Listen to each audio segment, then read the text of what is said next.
Hello students, welcome back to our YouTube channel Ashima classes. तो आज एक फिर इम्पॉर्टेंट टॉपिक के साथ principle of insurance BCom students के लिए वीडियो इम्पॉर्टेंट रहेगी। इसमें से आपके 15 मार्क्स कवर हो जाते हैं। इसी टॉपिक में से आपसे फुल फ्लेज क्वेश्चन आ जाता है या फिर शॉर्ट नोट पूछ लिया जाता है किसी भी प्रिंसिपल पर।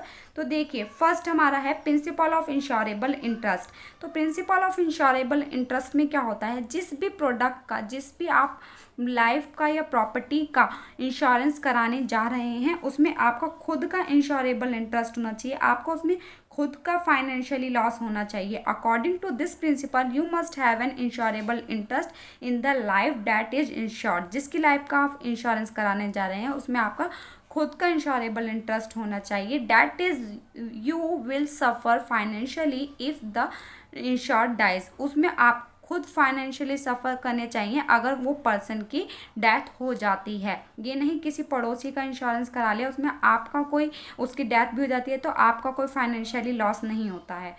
तो you can not buy a life insurance policy for a person on whom you have no insurable interest.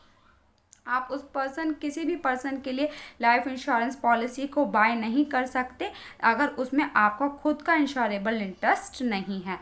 तो फर्स्ट आपको समझ आ गया, तो आपका खुद का इंश्योरेबल इंटरेस्ट होना चाहिए उस लाइफ को लेकर या उस प्रॉपर्टी को लेकर, तभी आप इंश्योरेंस करा सकते हैं। तो सेकंड है principle of utmost good faith. इसमें क्या है, according to this principle you have to disclose all the information that is related to the risk. इसमें क्या होता है, इंश्योरर को, मतलब इंश्योर्ड को, जो इंश्योरेंस करवा रहा है उसको इंश्योरेंस कंपनी को सब कुछ खुलासा करना चाहिए, सारी इन्फॉर्मेशन बतानी चाहिए उस रिस्क से रिलेटेड, जो भी जिस चीज़ का वो इंश्योरेंस करा रहा है। According to this principle you must have to disclose all information.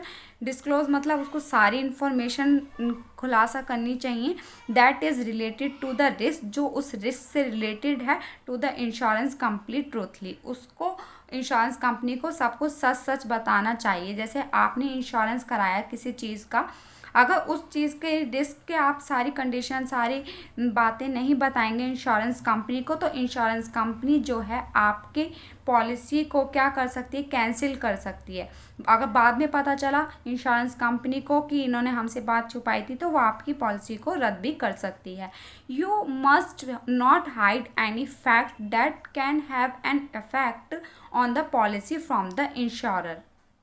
आप कोई भी ऐसा पॉइंट या कोई भी फैक्ट नहीं छुपाएंगे इंश्योरर से जो पॉलिसी को इफ़ेक्ट करे आपकी। इफ़ समवन फैक्ट इज़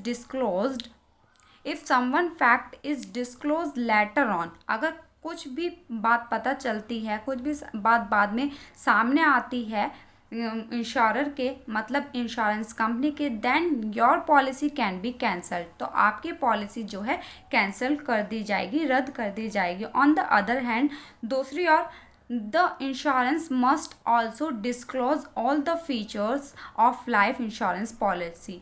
तो इंश्योरर का भी यही काम होता है कि वो भी आपको सभी फीचर्स बताए उस पॉलिसी को लेकर, जिस पॉलिसी को आप खरीद रहे हैं। तो इसमें क्या है, दोनों पक्ष को कुछ भी बात नहीं छुपानी चाहिए, ना ही इंश्योरर को ना ही इंश्योर्ड को।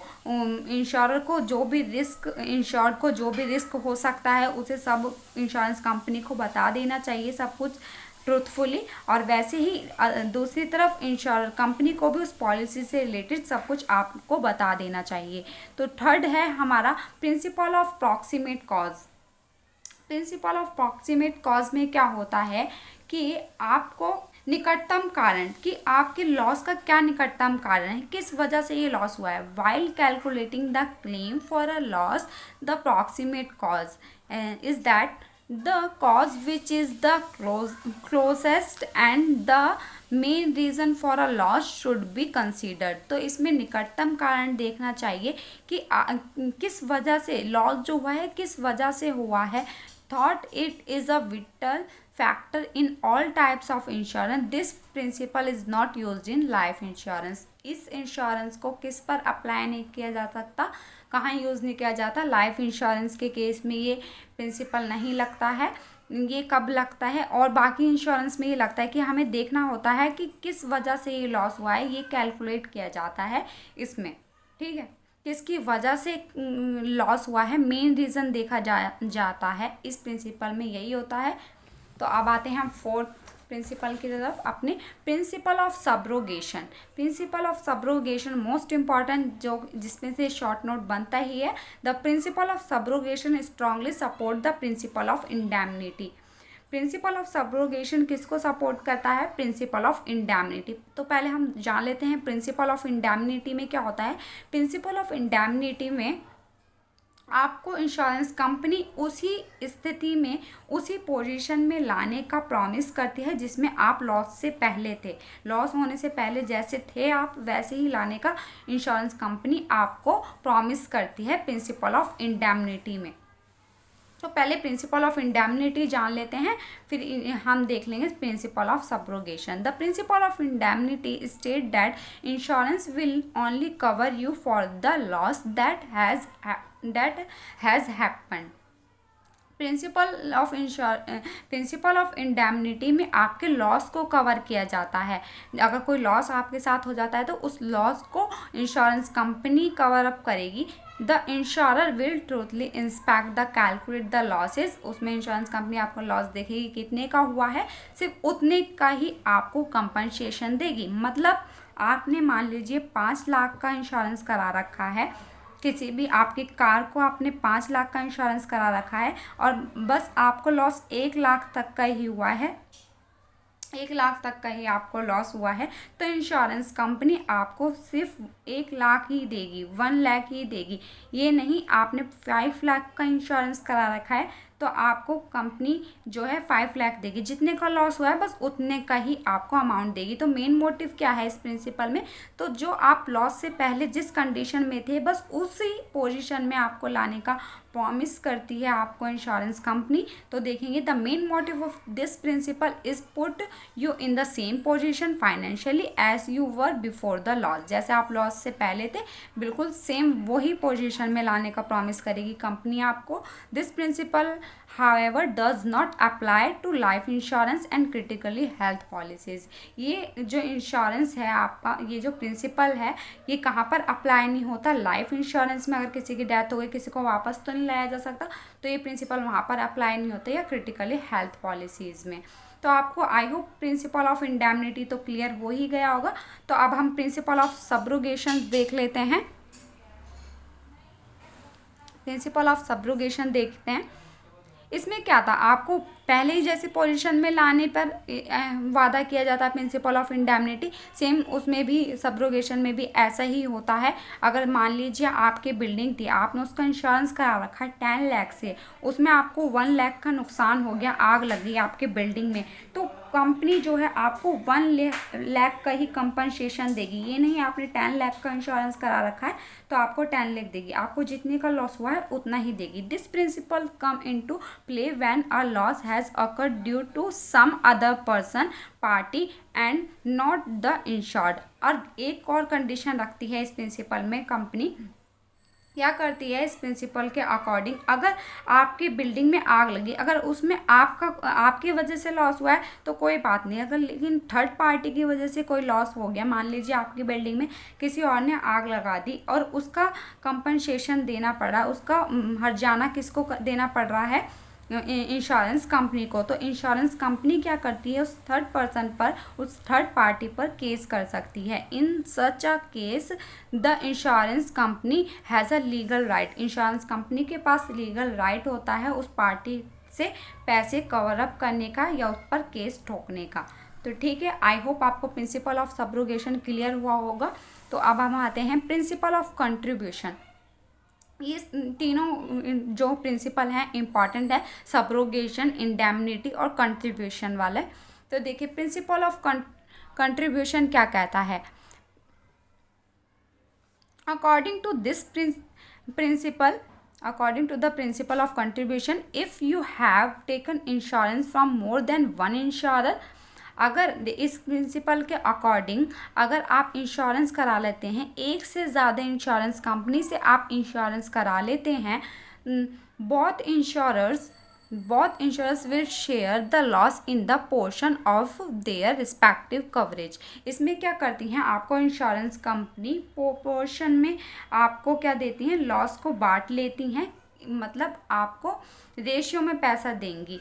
कुछ जैसे आपने मान लीजिए 2 कंपनी से इंश्योरेंस करा रखा है, 4 लाख, जैसे मैंने आपको पहले भी प्रिंसिपल ऑफ कंट्रीब्यूशन बता रखा है, आपको 40,000 का लॉस हुआ है, 40,000 का लॉस हुआ है। एक कंपनी से आपने 40,000 का इंश्योरेंस करा रखा है और बी कंपनी से आपने 60,000 का। तो दोनों कंपनी आपको किस में देंगी, 40,000 और 60,000। इसका रेशियो निकालेंगे तो क्या निकल कर आएगा आपका 2:3। तो 2:3 के रेशियो में आपको दोनों कंपनीज पैसा देंगी। तो इसमें वही कहा गया है, उस आपको रेशियो में पैसा मिलता है अगर दोनों कंपनीज आपको मिलकर पैसा देती हैं। ये नहीं कि दोनों आपने ज़्यादा कंपनी से इंश्योरेंस करा रखा है तो दोनों कंपनी आपको पूरा पैसा देंगी। आप प्रॉफिट नहीं कमा सकते इंश्योरेंस से, बस आप अपना लॉस को कवर अप कर सकते हैं, इसमें ये होता है। ठीक है, अब आते हैं 7th पे।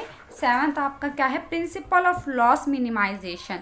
You must take all the necessary step to limit the loss when it happen. आपको पूरी कोशिश करनी चाहिए कि लॉस जो है कम से कम होए, वो सभी स्टेप्स लेने चाहिए जिससे आपका लॉस कम से कम हो सके। You must take all the necessary precaution to prevent the loss even after purchasing the insurance. आपको अगर आपने इंश्योरेंस परचेज भी कर लिया तब भी आपको कुछ ऐसे स्टेप लेने चाहिए, ऐसे प्रिकॉशंस करने चाहिए कि लॉस कम से कम होए, कम से कम आपका लॉस होए आपने पॉलिसी परचेज करने के बाद भी।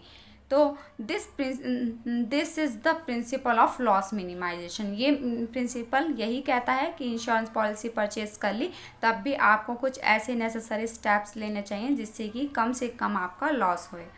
तो आई होप आपको 7 के 7 ये प्रिंसिपल समझ आए होंगे। तो एक बार फिर से नज़र मार लेते हैं हम। इंश्योरेबल इंटरेस्ट में क्या है, आपका खुद का लॉस होना चाहिए उसकी लाइफ को लेकर या उस प्रॉपर्टी को लेकर, उसी का आप इंश्योरेंस करा सकते हैं, किसी के इमोशंस का नहीं करा सकते। इसमें बेसिकली ये है कि आप किसी पर्सन की कार का नहीं करा सकते, किसी दूसरे पर्सन की लाइफ का नहीं करा सकते। आपका खुद का लॉस होगा तभी आप इंश्योरेंस करा सकते हैं। अटमोस्ट गुड फेथ में क्या है, इसमें आप सब सच बताएंगे इंश्योरेंस कंपनी को, और इंश्योरेंस कंपनी भी आपको सब कुछ सच बताएगी उस पॉलिसी के फीचर्स के बारे में।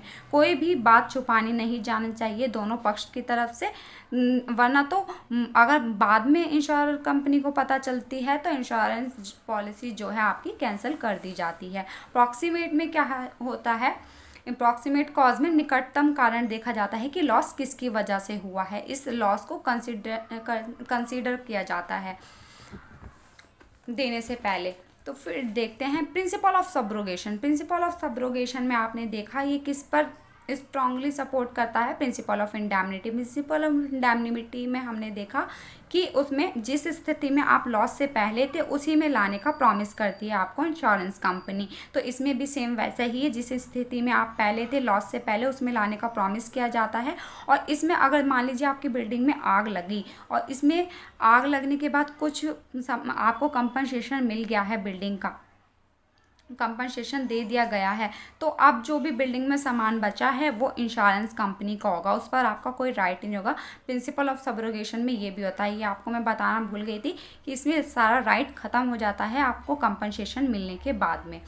और इसमें अगर किसी और पर्सन ने आग लगाई है तो उस पर्सन पे, उस थर्ड पार्टी पर भी केस ठोकने का पूरा राइट होता है इंश्योरेंस कंपनी का, क्योंकि सारा कुछ तो इंश्योरेंस कंपनी को भुगतना पड़ा।